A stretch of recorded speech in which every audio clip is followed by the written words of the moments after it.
Hello everyone, this is Dr. Abdal. Welcome back to my YouTube channel Learn with Dr. Abdal.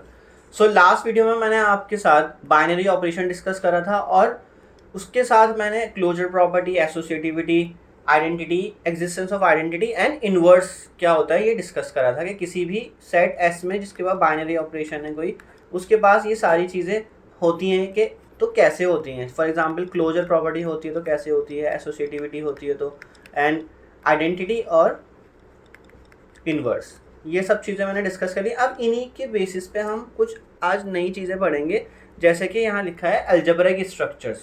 So algebraic structure क्या होता है, एक भी कोई भी आपके पास नॉन एम्प्टी सेट है सबसे पहले, ठीक है. नॉन एम्प्टी सेट मतलब उसमें एटलीस्ट एक एलिमेंट तो होगा, वो एम्प्टी सेट नहीं होगा, और उसके पास एक बाइनरी ऑपरेशन होगा स्टार, ठीक है. तो जब भी किसी सेट नॉन एम्प्टी सेट पे कोई बाइनरी ऑपरेशन होगा तो वो एक अलजेब्रिक स्ट्रक्चर ऑटोमेटिकली बन जाएगा, ठीक है. उसके बाद भी उस पर कुछ एक्स्ट्रा अगर कुछ प्रॉपर्टीज़ होल्ड करती हैं तो वो भी एक अलजेब्रिक स्ट्रक्चर रहेगा. जैसे कि बाइनरी ऑपरेशन तो होल्ड कर गया, जैसे कि यहाँ पे मैंने बताया. अब उसमें जो है क्लोजर लॉ, क्लोजर प्रॉपर्टी भी होल्ड कर रही है, तो वो भी एक अलजेब्रिक स्ट्रक्चर ही रहेगा. तो हम उनको डिफरेंट डिफरेंट नेम भी देंगे कि अगर क्लोजर होल्ड कर रहा है तो वो क्या बनता है, अगर क्लोजर के साथ साथ एसोसिएटिविटी भी होल्ड करती है तो वो क्या बनता है, ठीक है. अलजेब्रिक स्ट्रक्चर ही बनेगा पर उनके डिफरेंट नेम होंगे. और जो आज का ये मेन वीडियो जो बन रही है ये बेसिकली ग्रुप थ्योरी से रिलेटेड है. ये हम जो भी पढ़ रहे हैं, इससे पहले बाइनरी ऑपरेशन हमने पढ़ा, फिर प्रॉपर्टीज़ पढ़ी, क्लोजर, एसोसिएटिविटी, आइडेंटिटी, इन्वर्स, तो ये सब ग्रुप थ्योरी का पार्ट होता है. तो हम इसको ग्रुप थ्योरी बोलते हैं जो भी हम इसमें पढ़ेंगे अलजेब्रिक स्ट्रक्चर. फिर फाइनली आपके पास ग्रुप मिलेगा, और ग्रुप क्या होता है जिसमें चारों की चारों एक्सियम्स प्रॉपर्टी होल्ड कर रही होंगी, ठीक है. सो सबसे पहला हमारे पास है ग्रुपॉइड. ये एक अलजेब्रिक स्ट्रक्चर है. अब इसमें क्या है, आपको सिंपल कुछ नहीं है, जो आपने लास्ट वीडियो में प्रॉपर्टीज़ करी थी उन्हीं को हम ऐड करते चले जाएंगे. तो आप क्या करो, इसके लिए सबसे मेन चीज़ ना ये याद रखो कि आपने किस सीक्वेंस में पढ़ा था उनको. क्लोजर पढ़ा था, फिर एसोसिएटिव पढ़ा था, उसके बाद आपने आइडेंटिटी मतलब एग्जिस्टेंस ऑफ आइडेंटिटी पढ़ा था, मतलब कि किसी सेट में बाइनरी ऑपरेशन की रेस्पेक्ट में आइडेंटिटी एग्जिस्ट करती है कि नहीं करती है, ठीक है. और फिर हमने क्या पढ़ा था, एग्जिस्टेंस ऑफ इन्वर्स पढ़ा था. तो आप इस सीक्वेंस को याद रखो तो इससे आपको आसानी रहेगी याद करने के लिए. तो जो हम फर्स्ट पढ़ रहे हैं वो है ग्रुपॉइड. सो ग्रुपॉइड क्या है, जो एक नॉन एम्प्टी सेट है एस और उस पर एक बाइनरी ऑपरेशन. तो इसमें ये ध्यान रखना कि हमेशा नॉन एम्प्टी होना चाहिए, तभी वो अलजेब्रिक स्ट्रक्चर बनेगा. हम एम्प्टी सेट पे कुछ अलजेब्रिक स्ट्रक्चर नहीं बना सकते हैं. मतलब एम्प्टी सेट पे बाइनरी ऑपरेशन क्या बनाओगे आप, कोई दो एलिमेंट आपस में जो है ऑपरेट होंगे, बट उसमें तो एलिमेंट है ही नहीं एम्प्टी सेट में, तो ऑपरेट कैसे करोगे. तो इसलिए हम उसको नॉन एम्प्टी सेट लेके चलते हैं. तो ग्रुपॉइड क्या है, non empty set with a binary operation star, और जिसके पास क्लोजर प्रॉपर्टी होल्ड कर रही होगी. क्लोजर क्या होता था कि दो एलिमेंट को आप ऑपरेट करो तो वो उसी सेट में जाना चाहिए, तो ये बन जाएगा आपका ग्रुपॉइड, ठीक है. तो ये फर्स्ट प्रॉपर्टी होल्ड कर रही है. अब नेक्स्ट आप जो पढ़ोगे ना उसमें दोनों की दोनों होल्ड कर रही होंगी. फर्स्ट भी होल्ड कर रही होगी, ठीक है, क्लोजर में फर्स्ट कर रही है. सेकंड फिर आप जो नेक्स्ट पढ़ोगे सेमी ग्रुप पढ़ोगे. फिर थर्ड जो पढ़ोगे आप वो पढ़ोगे मोनोइड, और जो लास्ट पढ़ोगे उसमें चारों की चारों होल्ड कर रही होंगी, उसको बोलोगे आप ग्रुप. तो इसके एग्जाम्पल देख लेते हैं ग्रुपॉइड के, कि ग्रुपॉइड में एग्जाम्पल क्या बनते हैं. तो ग्रुपॉइड में सिर्फ क्लोजर प्रॉपर्टी होल्ड करनी चाहिए. तो अगर आप सेट ऑफ नेचुरल नंबर ले रहे हो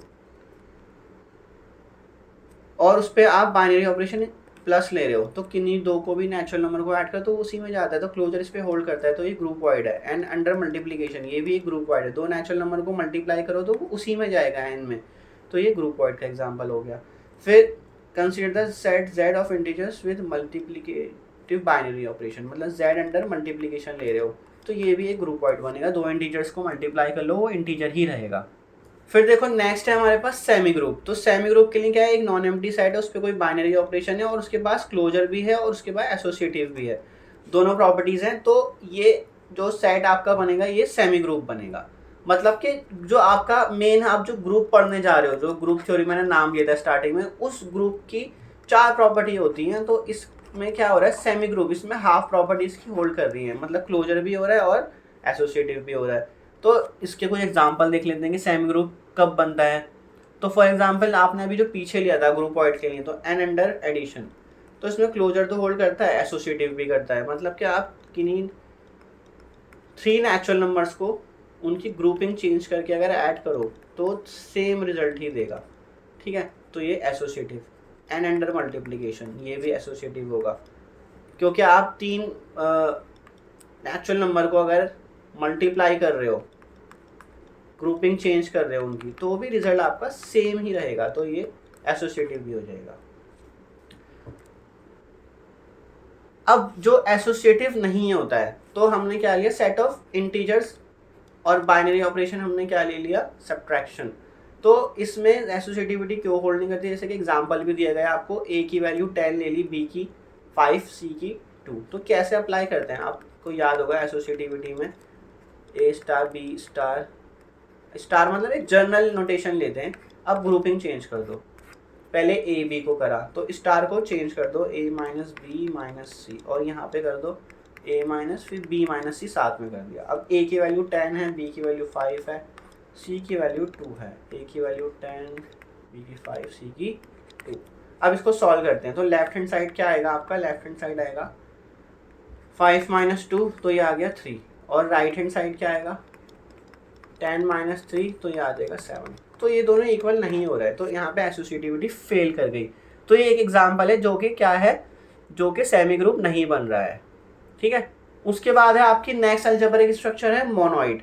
सो मोनोइड में क्या होगा, आपके पास एक नॉन एम्प्टी सेट एस है, उस पर बाइनरी ऑपरेशन है, और उसके बाद तीनों के तीनों प्रॉपर्टीज होल्ड कर रही हैं, क्लोजर, एसोसिएटिविटी और एग्जिस्टेंस ऑफ आइडेंटिटी। तो ये हमने सब कुछ पहले की वीडियो में डिस्कस कर लिया, इसलिए मैं आपको बता नहीं रहा कि क्लोजर क्या होता है, एसोसिएटिविटी क्या होती है, आइडेंटिटी क्या होती है। वो आप मेरी इससे पहले की वीडियो देख लेना जिसमें मैंने बाइनरी ऑपरेशन समझाया अच्छे से। अब हमारे पास एग्जाम्पल मोनोइड के जिसमें आइडेंटिटी भी आती हो, तो आइडेंटिटी के लिए हमने नेचुरल नंबर अंडर, देखो एडिशन था एक, तो हमारे पास जो हम पिछले एग्जाम्पल ले रहे थे, और अब एक मल्टीप्लिकेशन था। तो एडिशन में आइडेंटिटी वैसे तो 0 होती है, मतलब किसी भी नेचुरल नंबर को 0 से ऐड करो, कहीं से भी ऐड कर लो, लेफ्ट से या राइट से, तो आपको रिजल्ट सेम मिलेगा। बट 0 तो n के अंदर होता ही नहीं ना, तो इसलिए यहाँ पे आइडेंटिटी n प्लस में एग्जिस्ट नहीं करेगी, बट n अंडर मल्टीप्लिकेशन में एग्जिस्ट कर जाएगी। किसी भी नेचुरल नंबर को 1 से मल्टीप्लाई कर लो तो आपको सेम रिजल्ट मिलेगा, आप कैसे भी कर लो, पहले या बाद में, ठीक है। तो इसमें आइडेंटिटी भी है, एसोसिएटिव भी है, क्लोजर भी है। तो ये क्या बन गया एग्जाम्पल, ये एग्जाम्पल बन गया आपका मोनोइड का, ठीक है। सो नेक्स्ट हमारे पास है फाइनली ग्रुप। जो ग्रुप थ्योरी हम पढ़ने जा रहे हैं उसमें ग्रुप एक्चुअल में होता क्या है, वो एक अलजेब्रिक स्ट्रक्चर है जिसमें जी, जो ग्रुप के लिए mainly most of the book में जो स्टैंडर्ड नोटेशन चलती है वो जी चलती है, क्योंकि ग्रुप को जी से डिनोट कर दिया जाता है। तो एस ना लेके अब हम जी ले रहे हैं। जी एक नॉन एम्प्टी सेट है, अगेन देखिए हर जगह लिखा हुआ है नॉन एम्प्टी सेट है हमेशा, जो भी आप अलजेब्रिक स्ट्रक्चर ले रहे हो, और उस पर एक बाइनरी ऑपरेशन है स्टार, ठीक है। और उस पर चारों की चारों जो आपने प्रॉपर्टीज पढ़ी थी, एक्सियम्स भी बोलते हैं इसको। एक्सियम क्या होता है, प्री डिफाइंड कुछ रूल्स होते हैं, प्री डिफाइंड कुछ कंडीशंस होती हैं, उनको हम एक्सियम बोल देते हैं, ठीक है। तो ग्रुप एक सेट है नॉन एम्प्टी सेट, उस पे बाइनरी ऑपरेशन, उस पर कुछ प्री डिफाइंड कंडीशंस होल्ड कर रही हैं, मतलब क्लोजर होल्ड कर रहा है, एसोसिएटिविटी होल्ड कर रही है, एग्जिस्टेंस ऑफ आइडेंटिटी और एग्जिस्टेंस ऑफ इनवर्स ये होल्ड कर रहा है। तो हम बोलेंगे कि ये जो सेट है G with the binary operation star, it forms a group, ठीक है, ये एक ग्रुप फॉर्म करेगा। अब इसके एग्जाम्पल, ग्रुप कब बनेगा, कौन सी सेट पे बनेगा, तो सबसे फेमस एग्जाम्पल जो उसका होता है z अंडर एडिशन होता है। क्यों, क्योंकि इसमें दो इंटीजर्स को ऐड कर लो तो वो वापस से z में जाएगा, तो क्लोजर हो जाता है। एसोसिएटिविटी आप जानते ही हो कि कैसे भी ऐड कर लो तो रिजल्ट आपको सेम ही मिलेगा।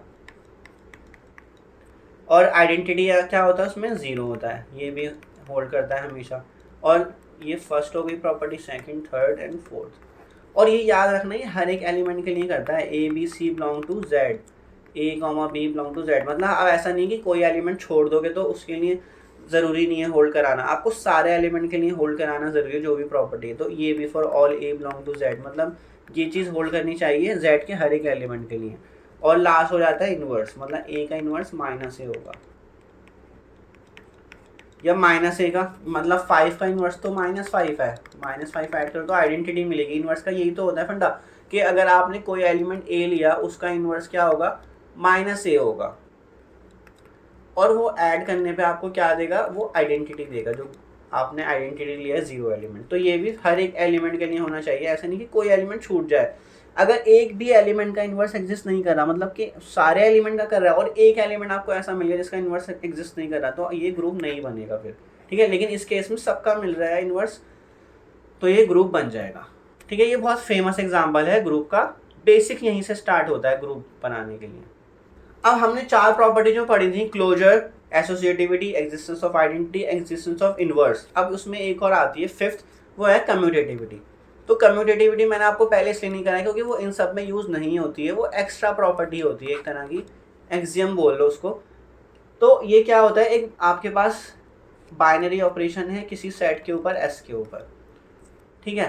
तो कम्यूटेटिविटी का मतलब ये होता है जब आप दो एलिमेंट को ऑपरेट कर रहे हो, ए स्टार बी कर रहे हो या बी स्टार ए कर रहे हो, तो आपका आंसर सेम आएगा, आपका रिजल्ट जो है वो सेम आएगा, इक्वल, ठीक है। तो इसमें हम बोलते हैं कि S with the binary operation star holds the commutativity, ठीक है। कम्यूटेटिविटी प्रॉपर्टी उसमें होल्ड करती है। तो कम्यूटेटिविटी अगर किसी अलजेब्रिक स्ट्रक्चर में हो जाए, जैसे कि आपके पास ग्रुप है, तो अगर वो ग्रुप में 4 प्रॉपर्टी तो थी, क्लोजर, एसोसिएटिविटी, आइडेंटिटी, इन्वर्स, वो तो थी। अब ये एक एक्स्ट्रा है, मतलब ग्रुप बनने के लिए सिर्फ 4 चीज़ें चाहिए होती, ये याद रखना। कोई भी चीज़ अगर किसी भी सेट को बाइनरी ऑपरेशन के साथ आप वो बनाना चाहते हो ग्रुप, तो 4 प्रॉपर्टी ही चाहिए। लेकिन ये एक्स्ट्रा अगर मिल जाए तो क्या होगा, वो अब हम आगे देखते हैं। बट इसका कुछ एग्जाम्पल और देख लेते हैं कम्यूटेटिविटी के। फॉर एग्जाम्पल इंटीजर्स में कम्यूटेटिविटी होल्ड करती है कि 2 इंटीजर्स को कैसे भी ऐड कर लो, 3 + 5 या 5 + 3, तो रिजल्ट सेम रहेगा। या फिर मल्टीप्लिकेशन कर लो, किस पे कर रहे हो आप, ये अगर आप z अंडर एडिशन चल रहे हो तो ये एक कम्यूटेटिविटी प्रॉपर्टीज पे होल्ड करेगी। इंटीजर्स पे ही है ये भी, z अंडर मल्टीप्लिकेशन, तो इस पे भी कम्यूटेटिविटी होल्ड करेगी, ठीक है। या फिर अगर हम नॉन कम्यूटेटिव के एग्जांपल लें, जहाँ पे नॉन कम्यूटेटिविटी आ जाए, तो फॉर एग्जांपल अगर हम z के साथ ही ले लेते हैं, z with the binary operation subtraction, ठीक है। बाइनरी ऑपरेशन तो ये होता ही है कि 2 एलिमेंट को आप सब्ट्रैक्ट कर लोगे तो रिजल्ट भी इंटीजर ही रहेगा। बट अगर मैं 5 स्टार 3 इक्वल लिख रहा हूँ 3 स्टार 5 के, और स्टार को मैंने रिप्लेस कर दिया सब्ट्रैक्शन के साथ, तो क्या होगा, 2 आएगा यहाँ पे आंसर, और यहाँ आंसर आएगा -2। तो ये दोनों अनइक्वल आ रहे हैं, तो यहाँ कम्यूटेटिविटी क्या हो गया, फेल हो गई, कम्यूटेटिविटी नहीं हो रही है यहाँ पे, ठीक है। तो ऐसे एग्जाम्पल भी एग्जिस्ट करते हैं जहाँ कम्यूटेटिविटी फेल हो जाती है। डिवीजन में ले लो, आपने फॉर एग्जाम्पल रियल नंबर्स ले लिए, ठीक है। रियल नंबर में से 0 हटा दो, क्योंकि 0 पे क्या होता है, 0 डिवाइड नहीं कर सकता किसी भी नंबर को, नॉट डिफाइन आ जाता है। तो हम डिवीजन ले रहे हैं with non zero real numbers. अब आप देखो, मैंने 2-3 रियल नंबर उठाए, या 2 उठा लो आप कोई से भी, हमें क्या चेक करना है, कम्यूटेटिविटी, मतलब कि क्या 2 star 4 and 4 star 2 same result देगा। स्टार को किससे रिप्लेस करना है, डिवीजन से, तो 4/2, तो 2/4 का तो आंसर आपका आएगा 0.5, और 4/2 का आंसर आएगा 2, तो ये अनइक्वल आ रहा है, तो यहाँ पे भी कम्यूटेटिविटी फेल हो गई, ठीक है। तो इन एग्जांपल्स को याद रखना, बहुत इंपॉर्टेंट एग्जांपल होते हैं जहाँ पे हमें एक एग्जाम्पल कंस्ट्रक्ट करना होता है ये दिखाने के लिए कि वो चीज़ होल्ड नहीं कर रही है। प्रूफ करने के लिए तो हमें सारी चीज़ें प्रूफ करनी होती है, स्टेप बाय स्टेप एक एक चीज़ प्रूफ करना होता है। लेकिन जब कोई चीज़ डिस्प्रूफ करनी होती है तो हमारे पास एक एग्जाम्पल भी अगर आ जाए तो हमारा उससे ही काम चल जाता है। तो यहाँ पे हमने एक एग्जाम्पल ही बना के दिखाया है कि हाँ, उस एग्जाम्पल से वो प्रॉपर्टी कम्यूटेटिविटी होल्ड नहीं कर रही है। सो फाइनली हमारे पास एक और अलजेब्रिक स्ट्रक्चर है, 5th अलजेब्रिक स्ट्रक्चर। हमने 4 तो पढ़ लिए, groupoid, semi group, monoid and group. अब ये है abelian group. So abelian group क्या है, a group G is said to be abelian if A star B is equal to B star है, मतलब उसके पास कम्यूटेटिविटी वाली प्रॉपर्टी भी होल्ड कर रही है। मतलब कि उसके पास जो आपके पास G ले रहे हो with the binary operation star, उसके पास अब 5 की 5 क्लोजर, एसोसिएटिविटी, आइडेंटिटी, ठीक है, इन्वर्स और आपका कम्यूटेटिविटी, ये सब होल्ड कर रहा है अगर, तो आप बोलोगे कि हाँ वो जो है अबेलियन ग्रुप है।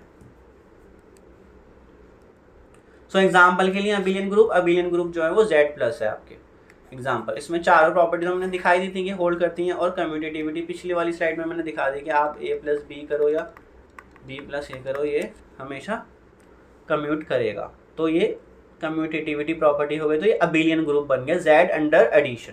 ठीक है, इसको बच्चे गलत तरीके से समझ लेते हैं, Z प्लस को समझ लेते हैं कि Z सिर्फ पॉजिटिव इंटीजर्स ले रहे हैं, नहीं ऐसा नहीं है।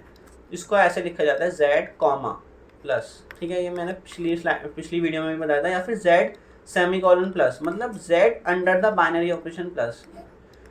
ठीक है, या फिर Z under the binary operation multiplication. इस तरह से ये नोटेशन होती है, इसको बोलना सीखो आप तो गलती नहीं होगी। अब कुछ क्वेश्चन ले लेते हैं और देखते हैं कि वो ग्रुप बनता है कि नहीं बनता। So let M2R be the set of all matrices of order 2 with real entries, is this a group? मतलब M2R में क्या एलिमेंट्स हैं आपके पास? M2R में 2x2 की मैट्रिसेस हैं जिसमें A B C D है। ठीक है, और A B C D कहाँ से आ रहे हैं? ये रियल नंबर से आ रहे हैं। तो ये पूछ रहा है कि M2R जो है वो ग्रुप बनेगा। तो देखो ये ग्रुप नहीं बनेगा, क्योंकि सबसे पहले तो आपके पास एक वो होना चाहिए, हाँ, बाइनरी ऑपरेशन होना चाहिए। Let M2R be the set of all the matrix of order 2 with real entries, is this a group? तो इसमें लिख लेना अंडर मल्टीप्लिकेशन। ठीक है, मल्टीप्लिकेशन में हम बात कर रहे हैं इसमें।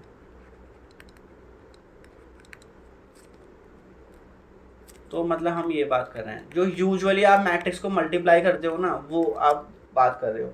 तो इसमें देखो क्लोजर होल्ड करेगा, एसोसिएटिविटी होल्ड करेगा, और इसमें जो है आइडेंटिटी भी मिलेगी आपको। आइडेंटिटी एलिमेंट जो है इसका आपको पता ही है क्या होता है 2x2 में, वो होता है ये, किसी से भी मल्टीप्लाई कर लो तो आपको सेम मैट्रिक्स मिल जाएगी। बट इसमें इन्वर्स नहीं एग्जिस्ट करेगा, क्योंकि जिस भी मैट्रिक्स का डिटर्मिनेंट, मान लो आपने कोई मैट्रिक्स ली B, उसका डिटर्मिनेंट 0 हो रहा है, तो उसका इन्वर्स ही नहीं एग्जिस्ट करेगा।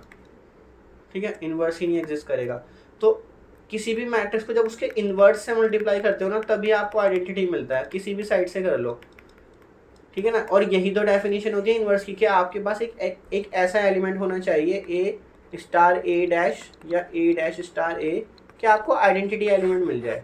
तो आइडेंटिटी एलिमेंट तभी तो मिलेगा जब B का इन्वर्स एग्जिस्ट करेगा, बट B का तो डिटरमिनेंट 0 है, तो B का इन्वर्स ही नहीं एग्जिस्ट करेगा। तो इसमें क्या हुआ कि हर एक मैट्रिक्स, ज़रूरी नहीं है कि हर एक मैट्रिक्स का इन्वर्स एग्जिस्ट करे, तो इसलिए ये एक ग्रुप अंडर मल्टीप्लिकेशन नहीं बनेगा। ठीक है, और आप इसको चेक करना M2R को ही सेम को अंडर एडिशन, तो ये ग्रुप बन जाएगा। इसमें जो है किसी भी मैट्रिक्स का जो इन्वर्स होगा उसको माइनस से मल्टीप्लाई कर दोगे तो वो उसका इन्वर्स होगा। अब नेक्स्ट क्या है हमारे पास question, that M2R be the set of all matrices of order 2 with real entries, check whether the usual matrix multiplication is commutative और नॉट। ठीक है, सिर्फ हमें एक मतलब सेट दिया गया है और उस पर एक बाइनरी ऑपरेशन दिया गया है डॉट, मतलब जो यूजुअल हम मैट्रिक्स को मल्टीप्लाई करते हैं ये वो है, इसको बोलते हैं यूजुअल मल्टीप्लिकेशन। तो ये इसकी रेस्पेक्ट में पूछ रहा है कि कम्यूटेटिव होगा। तो कम्यूटेटिव का मतलब है मैं इनमें कोई से भी 2 एलिमेंट उठाऊं तो ये प्रूफ हो जाए कि A B is equal to B है। हमेशा अगर ऐसा होगा तो ये कम्यूटेटिव हो जाएगा, अदरवाइज नहीं होगा। तो ये नहीं हुआ है क्योंकि मैट्रिक्स मल्टीप्लिकेशन हम जानते हैं कम्यूटेटिव नहीं होता। तो आप एक एग्जाम्पल बना के देख लो, 1 2 3 4 ले लिया, और B को भी कुछ ले लो आप, 2 1 4 3। ठीक है, इनको हम मल्टीप्लाई करके देखते हैं, A इंटू B करते हैं, तो A इंटू B का रिजल्ट क्या आएगा? सिंपल मैट्रिक्स मल्टीप्लिकेशन आपको पता होगा, रो को कॉलम से मल्टीप्लाई करते हैं। तो 1 2, तो 2 आया यहाँ पे 8, और 1 6 6 एंड 16, देन 3 एंड 12। तो ये आ गया आपका फाइनल आंसर 10 7 22 एंड 15। अब हम B इंटू A करते हैं। तो B इंटू A का मतलब है आपको B मैट्रिक्स पहले रखनी है और A मैट्रिक्स बाद में रखनी है। तो मल्टीप्लाई करना स्टार्ट करते हैं। तो ये आ जाएगा 2 + 3 4 + 4 4 + 9 एंड 8 + 12। तो फर्स्ट एंट्री ये इसकी अलग आ गई, 5 आ गया, और यहाँ पे 10 आ रहा था। तो 10 और 5 ही जब मैच नहीं कर रहे तो ये इक्वल कैसे हो सकते हैं? आगे का तो करने की ज़रूरत ही नहीं है आपको। 13 एंड 20। तो यहाँ पे ए बी मैट्रिक्स जो है वो इसके इक्वल नहीं आ रही है, ये दोनों मैट्रिक्स इक्वल नहीं है, तो कम्यूटेटिविटी फेल हो गई। इसका मतलब आपको एक एग्जाम्पल बना के दिखाना पड़ता है जब किसी चीज़ को डिस्प्रूव करना होता है कि देखो ये एग्जाम्पल है हमारे पास और इसमें ये प्रॉपर्टी होल्ड नहीं कर रही है। तो ये कम्यूटेटिव नहीं होगा, इसका आंसर है नो। सो नेक्स्ट क्वेश्चन है हमारे पास, check the given set R of real number satisfy the existence of identity and inverse with additive and multiplicative binary operation. मतलब आपके पास ये है एक बाइनरी ऑपरेशन आर के ऊपर और एक है आपके पास मल्टीप्लिकेटिव, ये दो ऑपरेशन लिए हैं। इसमें पूछा है क्या आइडेंटिटी और इनवर्स एग्जिस्ट करेगा। तो पहले हम एडिशन में चेक कर लेते हैं कि आइडेंटिटी और इनवर्स होगा कि नहीं। तो आइडेंटिटी का मतलब ई जो स्टैंडर्ड नोटेशन होती है तो वो क्या होगा 0, और इनवर्स किसी भी रियल नंबर का इनवर्स क्या होगा अंडर एडिशन। अगर मैंने कोई रियल नंबर आर लिया तो उसका इनवर्स क्या होगा -r, क्योंकि r में अगर आप -r ऐड करते हो तो आपको क्या मिलेगा 0। तो हर एक एलिमेंट का आइडेंटिटी भी है, और मतलब इस सेट में आइडेंटिटी भी है और इनवर्स भी है, और यही पूछा गया था तो ये दोनों होल्ड कर गए। अब अंडर मल्टीप्लिकेशन बात कर लेते हैं। तो अंडर मल्टीप्लिकेशन आइडेंटिटी 1 होगी, क्यों? क्योंकि किसी भी रियल नंबर को 1 से मल्टीप्लाई करोगे तो आपको सेम रियल नंबर मिलेगा, तो आइडेंटिटी इसमें भी है। बट क्या इसमें हर एक एलिमेंट का इन्वर्स है? फॉर एग्जाम्पल मैंने 2/3 लिया तो इसको मल्टीप्लाई में 3/2 से करूँगा तो मुझे इन्वर्स मिल गया, क्योंकि दोनों को मल्टीप्लाई करके आइडेंटिटी मिल रही है। इन्वर्स की ये डेफिनेशन होती है कि दो एलिमेंट को मल्टीप्लाई करो तो ए अगर ये है तो ए डैश ये है, इसको इनका मल्टीप्लिकेशन जो है वो आइडेंटिटी आना चाहिए, तो आइडेंटिटी आ रहा है। और आप कैसे भी कर सकते हो, ज़रूरी नहीं है एक ही साइड से करो, 3/2 को 2/3 से भी कर लो, या फिर -5/7 का इन्वर्स क्या होगा। अगर ए की वैल्यू -5/7 है तो ए डैश क्या होगा, तो ए डैश होगा -7/5। मतलब कि इन दोनों को आपस में आप मल्टीप्लाई कर लोगे तो आपको आंसर सेम मिलेगा 1। बट मुझे बताओ क्या 0 का मल्टीप्लिकेटिव इन्वर्स इसमें एग्जिस्ट करेगा? मतलब 0 को मैं किससे मल्टीप्लाई करूं कि मुझे 1 मिल जाए? तो ऐसा तो नेचुरली जो आप मल्टीप्लिकेशन करते हो कभी मिलता ही नहीं ऐसा रियल नंबर के मैं 0 को किसी से मल्टीप्लाई कर लूँ यहाँ पे तो मुझे 1 मिल जाए। तो इसलिए यहाँ पे 0 का इन्वर्स ही नहीं एग्जिस्ट कर रहा, तो इसलिए आर अंडर मल्टीप्लिकेशन के पास इन्वर्स नहीं है। देखो इसमें एक चीज़ है कि बाकी सारे रियल नंबर का इन्वर्स है, बट एक 0 का इन्वर्स नहीं मिल पा रहा आपको, ठीक है। और आर अंडर एडिशन अगर बात करो तो 0 का इन्वर्स क्या होगा? 0 का इन्वर्स 0 ही होगा, बट मल्टीप्लिकेशन में नहीं मिल रहा, तो इसलिए इसमें दोनों आइडेंटिटी और इन्वर्स हैं, इसमें आइडेंटिटी तो है बट इन्वर्स नहीं है। सो इसमें नेक्स्ट क्वेश्चन है, show that set of non zero real numbers forms a group under multiplication. So non zero का मतलब है आपने आर में से 0 निकाल दिया, अंडर मल्टीप्लिकेशन ये एक ग्रुप बनेगा, तो ये आपको प्रूफ करना है। तो सबसे पहली प्रॉपर्टी क्या होती है? Closure property. मतलब आपने a इंटू बी करा तो वो वापस से इसी सेट में तो जाएगा r-0 में। दो रियल नंबर उठा रहे हो उनको मल्टीप्लाई करोगे तो वो 0 नहीं हो सकता ना कभी भी, क्योंकि उनमें से कोई सा भी 0 नहीं है, और ये होल्ड कर रहा है for all a b belong to r-0 के लिए। फिर नेक्स्ट एसोसिएटिविटी, आप दो रियल नंबर्स को मल्टीप्लाई कर लो ग्रुपिंग चेंज करके तो आपको सेम रिजल्ट मिलेगा। तो for all a b c belongs to r-0। याद रखना हम 0 नहीं ले रहे हैं, मतलब ने हमने इस सेट में से 0 बाहर कर दिया, तो जो आप a b c कुछ भी ले रहे हो वो 0 नहीं है, ठीक है। फिर थर्ड आइडेंटिटी, तो a into 1 is equal to 1 into a is equal to a for all a belongs to r-0। इसको इस तरह से ही लिखते हैं ना, प्रूफ बिल्ड करते हैं तो हमेशा होगा ये। तो इसमें आइडेंटिटी भी है। इन्वर्स, तो a का इन्वर्स क्या होगा? 1/a, ठीक है। तो 1/a into a is equal to identity, and this hold for all a belong to r-0। तो देखो 0 को बाहर करने से क्या हुआ, हर प्रॉपर्टी होल्ड कर गई। पिछले वाले जो क्वेश्चन था उसमें इन्वर्स नहीं मिल रहा था अंडर मल्टीप्लिकेशन, क्योंकि 0 को आप मल्टीप्लाई ही नहीं कर सकते किसी और नंबर से कि वो आपको 1 दे दे, ऐसा नंबर एग्जिस्ट ही नहीं करेगा। लेकिन जब मैंने 0 ही बाहर कर दिया तो अब इस सेट में 0 है ही नहीं, तो हम रियल नंबर्स की बात नहीं कर रहे हैं, हम सिर्फ और सिर्फ नॉन जीरो रियल नंबर की बात कर रहे हैं, ठीक है। नॉन जीरो रियल नंबर्स जो है वो ग्रुप बनता है under multiplication. So next question है, show that this set of integers forms a group under addition. तो इसको मतलब प्रूफ बिल्ड करके देना है, set of integer under addition. तो इसको ऐसे ही लिखोगे, first property a plus b हमेशा z में ही बिलोंग करेगा for all a, b belong to z। First property hold कर गई, हमेशा क्लोजर होगा, मतलब बाइनरी ऑपरेशन वाली जो प्रॉपर्टी होती है क्लोजर। नेक्स्ट उनकी ग्रुपिंग चेंज करके आप ऐड करके देख लो, और ए बी सी क्या है, वो तीनों के तीनों इंटीजर्स ही हैं, तो हमेशा ये होल्ड करेगा। इंटीजर्स में ये प्रॉपर्टी होती है कि कैसे भी ऐड कर लो दो तीन इंटीजर्स को, सेम रिजल्ट आएगा। फिर आइडेंटिटी, तो a plus zero is equal to zero plus a is equal to a ही होता है for all A belong to z. ठीक है, हम देखो बार बार यहाँ लिख रहे हैं for all for all for all, क्यों? हमें हर एक के लिए चेक करना है भाई, हमें ऐसा नहीं कि कोई इंटीजर छूट जाए। तो ये जर्नल नोटेशन होती है। जर्नली जब आप कोई चीज़ प्रूव करते हो तो आप सारे एलिमेंट को कंसीडर करते हो, तो आप ऐसे 2 3 5 के लिए नहीं करते उसको कि आपने 2 3 इंटीजर उठाए करके दिखा दिया। आप in general a b x y इस तरह से लेके चलते हो। अब आ जाता है इन्वर्स, जो आपकी फोर्थ प्रॉपर्टी होती है। तो a प्लस माइनस ए, मतलब कि अगर आप a का इन्वर्स ढूंढ रहे हो तो वो माइनस ए ही होगा और वो आपको आइडेंटिटी देगा। And this also hold for all A belong to Z. So yes, Z plus is a group. सिर्फ ग्रुप ही पूछा है। अगर अबिलियन पूछता तो क्या करते, आप कम्यूटेटिविटी वाली भी चीज़ प्रूव करते कि वो a plus B is equal to B plus A B होगा। ठीक है ना।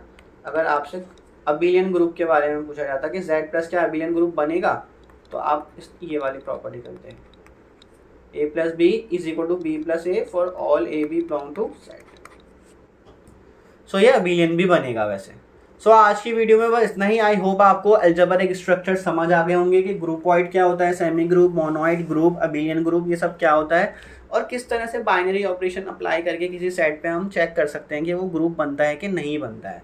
ठीक है, तो मोस्टली जो है ये आपका ग्रुप थ्योरी का ही पार्ट है। इसमें ग्रुप ज़्यादा पूछा जाता है कि कौन सा ग्रुप बन रहा है नहीं बन रहा। लेकिन अगर क्वेश्चन आपका मोनोइड, सेमी ग्रुप, ग्रुपॉइड कभी आ जाए कि ये बनेगा कि नहीं बनेगा, तो आपको जब चारों प्रॉपर्टी आ ही गई हैं तो आप वो भी बता सकते हो कि हाँ इस पे ये प्रॉपर्टी होल्ड कर रही है तो ये ग्रुपॉइड बनेगा, ये वाली कर रही है तो ये सेमी ग्रुप बनेगा। तो इस तरह से भी कर सकते हो। तो अगर आपको मेरा कंटेंट पसंद आ रहा है, चीज़ें समझ आ रही हैं, तो मेरे चैनल को लाइक शेयर सब्सक्राइब जरूर करा करो, अपने फ्रेंड्स में शेयर करा करो। फिर मिलते हैं नेक्स्ट वीडियो में। Thank you so much.